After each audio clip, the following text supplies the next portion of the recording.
Assalamualaikum warahmatullahi wabarakatuh. Perkenalkan, nama saya Sigit Adi Nugraha, NIM 53020022005 dari Program Studi Ilmu Al-Quran dan Tafsir Fakultas Usuluddin Adab dan Humaniora. Di sini saya akan menjelaskan mengenai beberapa hal untuk memenuhi tugas ujian tengah semester mata kuliah filsafat ilmu. Di sini saya akan membahas tentang 5 poin, yaitu pertama adalah mengapa kita harus belajar tentang filsafat. Dan yang kedua yaitu apa sih filsafat ilmu itu? Poin yang ketiga adalah bagaimana tentang sejarah perkembangan ilmu. Yang keempat itu landasan dari ilmu itu sendiri, dan yang terakhir adalah teori tentang teori kebenaran. Oke, langsung saja. Mengapa sih kita harus belajar tentang filsafat atau mengetahui tentang filsafat? Yang pertama itu filsafat itu dapat membantu kita untuk melihat masalah dari berbagai sisi, sehingga dapat mengembangkan kemampuan berpikir secara kreatif, kritis, dan independen. Kedua, filsafat itu membantu kita memahami bahwa sesuatu tidak selalu tampak seperti apa adanya. Filsafat membantu kita mengerti tentang diri kita sendiri dan dunia kita. Karena filsafat itu mengajarkan bagaimana kita bergulat dengan pertanyaan-pertanyaan dasar. Yang ketiga, filsafat itu membuat kita lebih bisa berpikir kritis. Filsafat mengajarkan kita bahwa apa yang mungkin kita terima bisa saja itu salah atau menyesatkan, atau hanya merupakan sebagai dari kebenaran. Filsafat mengembangkan kemampuan kita untuk dalam menalar secara jelas membedakan argumen mana yang benar dan argumen yang salah. Filsafat itu juga mengajarkan kita untuk toleransi perbedaan, baik itu perbedaan pemikiran dan lain sebagainya. Seorang yang belajar filsafat tidak akan langsung menganggap sesuatu itu benar. Mereka akan menghargai perbedaan pikiran yang baik yang menyimpang dari pemikirannya maupun yang satu pendapat dengannya. Dengan begitu, kita itu tidak langsung seolah-olah mudah menyalahkan sesuatu yang tidak sejalan dengan pemikiran kita. Filsafat itu bisa membantu kita menjadi seorang pemimpin yang ideal. Filsafat adalah komponen penting kepemimpinan. Dengan belajar berpikir secara logis, seimbang, kritis, sistematis, dan komunikatif, kita akan menjadi seorang pemimpin yang ideal dan yang amat dibutuhkan. Lantas, apa itu filsafat ilmu? Filsafat ilmu itu adalah cabang dari filsafat yang mempelajari dan mempertanyakan secara sistematis mengenai hakikat pengetahuan ilmu yang berhubungan dengan masalah filosofis dan fundamental yang terdapat pada ilmu untuk mencapai pengetahuan yang ilmiah. Filsafat ilmu itu berusaha untuk menjelaskan masalah-masalah seperti apa dan bagaimana suatu konsep dan pernyataan dapat disebut sebagai ilmiah. Bagaimana konsep itu dilahirkan, bagaimana ilmu dapat menjelaskan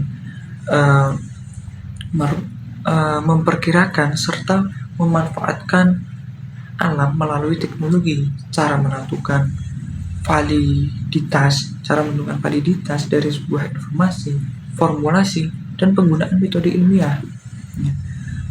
Filsafat ilmu itu juga membahas masalah-masalah tentang metafisika atau eksistensi realitas yang berhubungan dengan keberadaan ilmu serta masalah-masalah aksiologis yang terkait dengan hubungan ilmu, nilai, dan kesejahteraan manusia.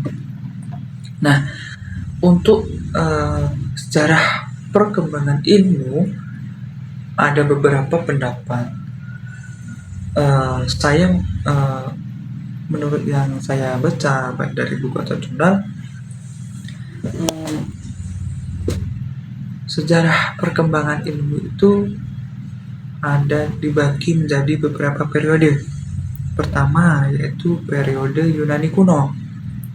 Nah, filsafat ilmu ini adalah cabang filsafat yang mempelajari dan mempertanyakan cara sistematis mengenai hakikat ilmu yang fundamental. Nah,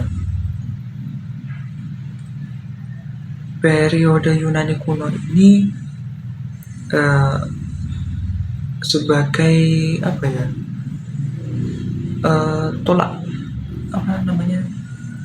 loncatan. Nah, sebagai loncatan untuk pengetahuan untuk ilmu pengetahuan itu sendiri sebagai awal mula munculnya tentang ilmu pengetahuan sendiri. Banyak tokoh di masa periode Yunani kuno ini seperti Socrates, Aristoteles, dan masih banyak lagi. Nah, selanjutnya ada periode Islam. Tidak terbantahkan bahwa Islam sesungguhnya adalah ajaran yang sangat cinta terhadap ilmu pengetahuan. Hal ini sudah terlihat dari pesan yang terkandung dalam Al-Quran yang diwahyukan pertama kali kepada Nabi Muhammad SAW, yaitu surat Al-Alaq, dengan diawali kata perintah Iqra, yang artinya bacalah. Nah, sekitar abad ke-6 sampai 7 Masehi, obor kemajuan ilmu pengetahuan berada di pangkuan peradaban Islam. Nah, selanjutnya itu ada masa Renaissance dan modern. Renaissance itu adalah periode perkembangan peradaban yang terletak di ujung atau sesudah abad ke-8 sampai muncul abad modern. Renaissance merupakan era sejarah yang penuh dengan kemajuan dan perubahan yang mengandung arti bagi perkembangan ilmu itu sendiri. Nah, yang terakhir adalah periode kontemporer. Periode kontemporer ini bermula dari abad 20 Masehi sampai zaman saat ini. Nah, periode kontemporer ini atau zaman ini ditandai dengan adanya teknologi-teknologi yang canggih dan spesialis ilmu yang semakin tajam dan mendalam seperti fisika, kimia, dan lain sebagainya. Nah, untuk landasan ilmu sendiri itu dibagi menjadi 3. Pertama itu ontologi. Nah, ontologi adalah ilmu yang menyelidiki hakikat sesuatu atau tentang keberadaan. Ontologi juga disamakan dengan metafisika, yaitu ilmu yang menyelidiki hal yang berada di luar alam fisik.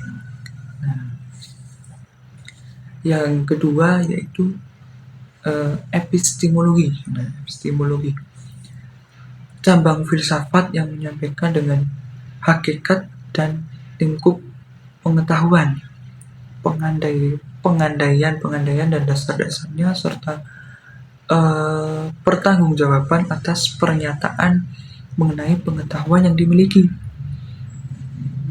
Epistemologi ini membahas tentang bagaimana proses mendapatkan ilmu pengetahuan.